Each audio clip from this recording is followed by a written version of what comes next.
you're doing well. So I'm just coming back here. I'm just about done this picture. I've been working on it. Today is actually a month that I've been working on this 40 by 50.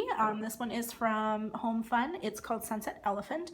So like I said in my other video, I'm actually doing this one for a coworker who purchased it and decided not to do it. There's Jade. She's in heat, so she's might be a little bit demanding today. Anyway, Jade, yes, I'm almost done, hoping maybe to finish today, but I thought I'd do just another whip and chat and see what I can get done today. I know this section here has a lot of black in it, so I think what I might do is just focus on the black and get that done, if my cat will let me. And we'll see how far I get today, guys. Okay, here we go. All right, so I'm going to work on this section here, and like I said, I'm going to try to see how much of this black I can get done and out of the way. So there's not that much there. I guess we'll see how it goes here. Anyway, so I still have some questions here left from our last whip and chat to chat about. Yeah, so I've had a good week. Been off work, which has been really nice. I've gotten a chance to do some relaxing.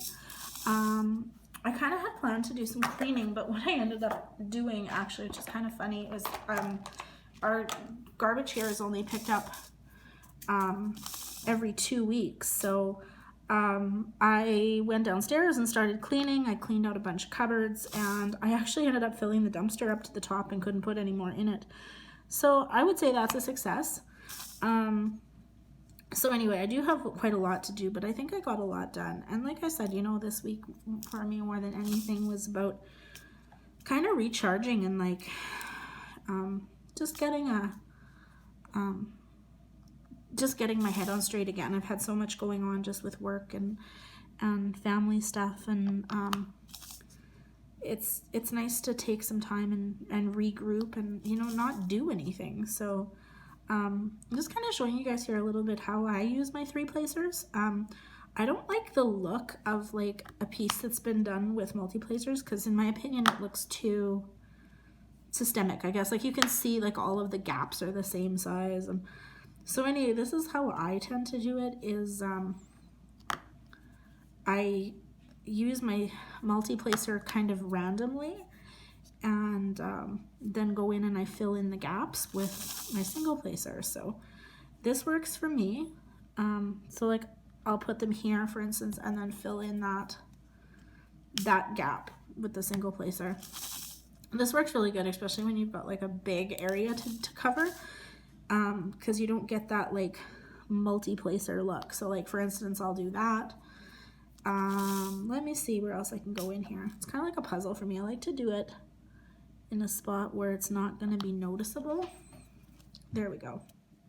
And then I'll come back in here behind myself and fill these in. So this works for me.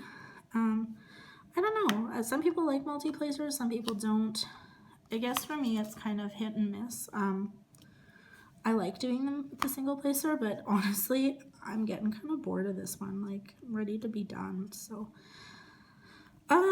let's see. My son was homesick from school yesterday. Yeah, he was genuinely sick. He sometimes likes to play hooky from school, stay home and play Xbox, but I told him to go back to bed, and he slept till 11 o'clock yesterday, so he definitely wasn't feeling good.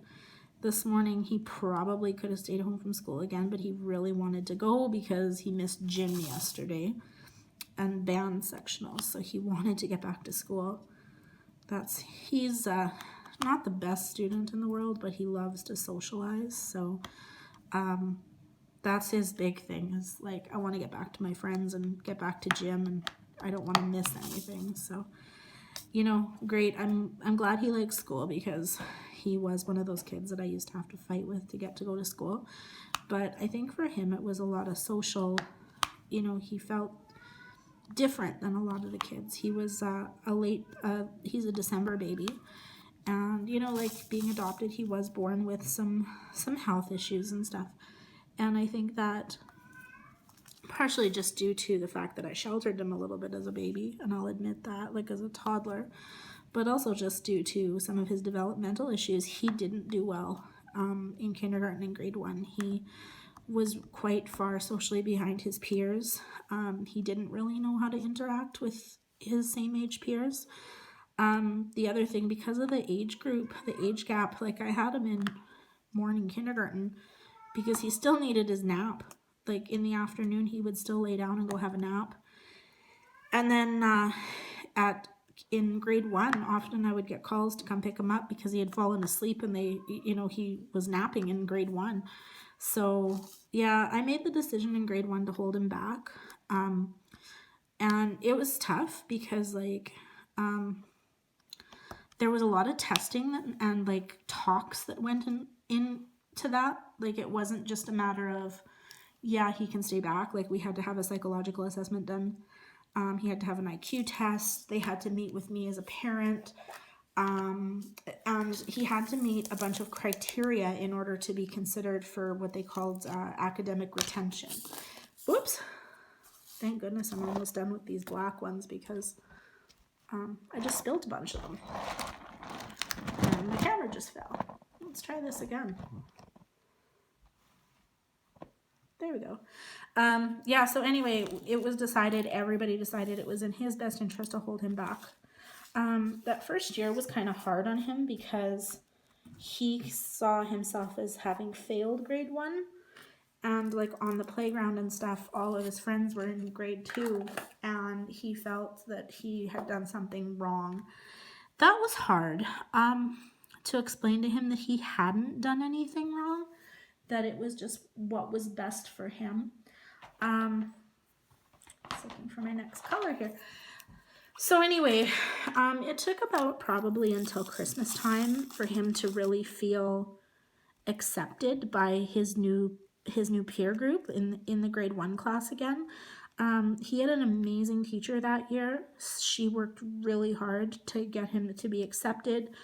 The principal worked really hard to nip any negative comments in the bud, like on the playground about him having failed and him being a baby or anything that came out. And by the end of that first year, like the comments and stuff had pretty much stopped, and it just kind of accepted that Marcus is he's in the grade that he is. And now going into grade 7 next year, nobody knows, like no one cares that he was held back. He's not the youngest or the oldest in his class, which was one of the things I was worried about, was that he was gonna be older than the other kids. So like one thing that I have noticed is he is just starting to hit puberty, and he is hitting that earlier than some of the other kids in his class. There's some kids that have already gone through puberty and some that are a year behind him. So but we're talking about that and saying like, yes, you're getting hair on your hands and stuff, where the other kids might not be getting that because you are older than some of them. So it's just those little issues. But academically, I'm so glad I did it. He still struggles with his reading and comprehension. I honestly don't know what I would have done if he was a year ahead of where he is. There's no way. There's absolutely no way he would have been. It would not have been a good thing for him. So, if you're considering holding your kids back and you're worried about what it's going to do to them socially, it is tough. It's hard, but it works its way out. And I think kids are a lot more resilient than we give them credit for. And especially if you've got a really supportive school. And I was really lucky with that because our school was very supportive of my decision. I was actually the one who brought it up. And they went with it. They're like, okay, if that's what you want to do. Like, they didn't mention it. I was the one who did. And once I mentioned it, they got the ball rolling. They got everything done. I don't know. It was almost like they had a policy or something where I had to be the one to bring it up, like that they weren't allowed to. But he is in French immersion, and he's been able to stay in French immersion. He's not excelling at the French, but the principal and I have both decided to leave him in French immersion more than anything because that's where his social group is now, and that's where he's comfortable. And I don't want to upset him. I don't want to I just don't want to where was I going with that? I don't want, because that would mean a change to another school, and that would not be a good thing for him. That's where his support system is. He knows the teachers, he knows the kids, he knows the routines at this school. And I really think that upsetting that would be terrible for him. So right now we're just kind of supporting him at this school. And I do know that when we go to high school, there will be a change that's been going to be made, and he will be going to an English high school. But that's fine by me. Like, it was important for him to learn French. But if that's not in the cards for him, then it is what it is, you know, like, there's going to be other opportunities, and he's going to excel in other places. So, I don't know. I think sometimes we just have to let kids show us what's going to work for them and go with it. So, anyway, let me see. What else? Yeah, that's kind of about it. So, just been enjoying my week off and working on this diamond painting, getting some cleaning done. It's still like below zero here, and the sidewalks have been super icy, so I haven't really gone anywhere. I did a little bit of shopping with my mom today, and just taking it easy basically. So anyway, I have a few WIP and chat questions here left. So one of the questions that came up that I kind of had to giggle at was, what's one word that describes you? And it is an optimist. I think that I tend to look for the silver lining in things. One psychologist that I saw actually told me, she said that this is not always a good thing. I don't know. It was interesting. I was having a discussion with one of my residents, actually, a gentleman who is a little bit higher functioning, and we were having a discussion about being optimistic or being pessimistic. And he's like, I don't think I'm optimistic, and I don't think I'm pessimistic. So what does that make me? And I said, I don't know. I think it makes you a realist. And he agreed. He's like, you know, there's optimism, which is where you maybe look for the good in everything. And then there's a pessimist where you don't see the good in anything. And then a realist where you see things for how they actually are. Anyway, but then I went further and I said, okay, so could there be a pessimistic realist, an optimistic realist? And he's like, good question. So we had decided a pessimist is somebody who sees the bad in everything. An pessimistic realist is somebody that might err towards seeing the bad in things, but being realistic about it. Like, okay, so my house is on fire. That sucks. I never am going to have another house again. Everything I own is in that house. You know, whatever you want to go with that. Pessimistic. But a realist might say, yeah, this sucks. This is going to be huge. But thank goodness I have insurance. I'll have to work with my insurance on this. You know, maybe a realistic optimist might see things realistically, but in a more optimistic light. So I don't know. I would have to say, if you looked at that kind of, I would consider myself a realistic optimist. So, like, yes, I tend to be optimistic, but I think I'm also realistic about things. Like, it's my 40th coming up here. I can't believe that. That's crazy. And I was kind of thinking about the idea of taking a trip for my 40th birthday. And I went online and I'm like, this is so cool. There are seat sales. I could potentially do this. But I'm being realistic about it. Like, I'm not just jumping on it. I'm looking into finances. You know, like, really, how would this look? How much is it going to cost me to go? You know, can I get the time off work? Like, there's so much more than just, yes, let's go. I'm going to be an optimist and jump on my silver cloud and go kind of thing, you know? So basically what I'm looking at with that is, will it actually work for us to go? But I can't take 3 weeks to plan it. Like, I don't want to miss out on the seat sale. So my cat just knocked over the camera. Thanks. Noah. Whoop. Just a second. There we go. Cats knocked the camera over. So anyway, also I realized I'm kind of running low on memory on my cameras here, so I'm not going to be able to work too much longer on this. Got quite a bit done though. Anyway, do we have any pets? Is the next question on my list. So yeah, I do. I have 2 cats that like to help me diamond paint, obviously. So the first one is little Jade, and she is the tiniest little kitten. She is a Manx cat. She is sweet, and she is definitely my cat. She's very timid. When we have company come over, she often goes to hide. But like if I'm around, she comes out for snuggles and stuff. My other cat is Nala. So Nala is kind of got a funny story. So when we knew we wanted a Manx cat. We had one before and we really liked them.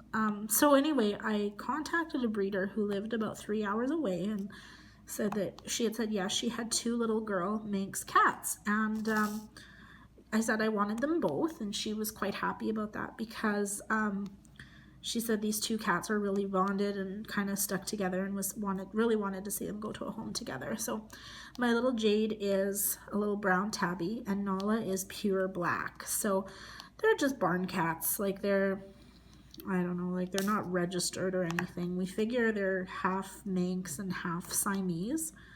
But then my little girl's got some tabby in her, but her mom is tabby as well. So anyway, so she brings us these 2 little cats, and she says, oh, they're both female. And so we had originally named them Jade and Bijou, which means like precious stone in French. But Bijou didn't suit him. It did not suit Jade at all. Jade was a bit of Nala was a bit of a spitfire, and so we kind of thought about names. Like, what do you name a black cat? So we thought Panther, and I told my son, no, Panther's too much of a boy's name. And then we had thought about, we had a couple names picked out. And anyway, we settled, well, Simba was one that we were thinking of. And we settled on Nala because Nala is Simba's wife, girlfriend in the movies, and it's a Disney name. And so anyway, that was all fine and dandy. We had our little girls, Jade and Nala. And it was all great until Nala's testicles descended. So literally, like, this cat's like 3 months old, and I looked down there and I said, this cat is not a girl. Like, there's no way this cat is a girl. So we had their like vet checks booked and stuff, and we were actually going to take them in to get them spayed. And the vet took one look at Nala and said, yeah, we're going to have to change that to a neuter. So what happened, they explained to us, is sometimes, especially with black cats, it can be hard to tell the gender. But then also what can happen is the testicles can descend later, which then they tend to look like girls until they're about 2 or 3 months old, after they've been, rehomed as girls. So anyway, I contacted the breeder and I'm like, problem, he needs to get neutered. And she was so upset. She thought I was going to return this cat. And it was like, no, we can't. Like, we just love him too much, and we're bonded to him. But we had been used to calling this cat a she because it was a she. Even before we got them, we were getting 2 little girls, and, we were so excited for our 2 little girl cats. And yeah, so anyway, so Nala, we tried to change his name. We were actually going to call him Ollie because it's close. And we tried, and he wouldn't come to Ollie, and we couldn't call him Ollie. So the name stuck. So it's a little weird having a male cat with a female name, but he's just Nala. So, yeah, I don't know. It is what it is. So anyway, then our other pets, we have a little golden retriever. She's 5. The cats are almost 2. And then we have a little golden retriever. She's 5. Her name is Amber. She actually has had 1 litter of puppies and was the best mom. I was hoping to breed her again, but it was so much work, and there's so many puppies out there. And then, finding a male that, is up to breed standard and stuff. Like, you want to make sure if you've got a purebred, that you're breeding with another dog that meets breed standards and stuff, and I didn't have any luck. So anyway, Amber is going to go in and be spayed here this spring. Just get that done. Then we have a yellow lab, and he is almost 7. And I love my lab. His name is Onyx, and he's a good boy, but he's big. He's probably too big for a city home, but yeah, we love him. He's a little crazy, but you know, he is who he is, and we would never get rid of him as much as he drives us crazy. But I think he just honestly doesn't know how big he is, and like he'll run into the house at full speed and smash his face into a wall. But honestly, that's what makes him cute. So anyway, guys, I am gonna cut this short. I'm kind of running out of memory on my phone here.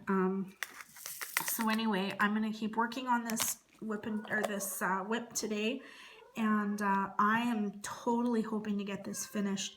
If I do, I'm gonna do kind of a finished review on it, and I'll show you what I've got. I'm also waiting for some diamond painting pens to come in the mail that I'm anxious to open. So hopefully those come today. Anyway, guys, have a great day, and thanks for working with me, and we'll talk to you soon. Bye-bye.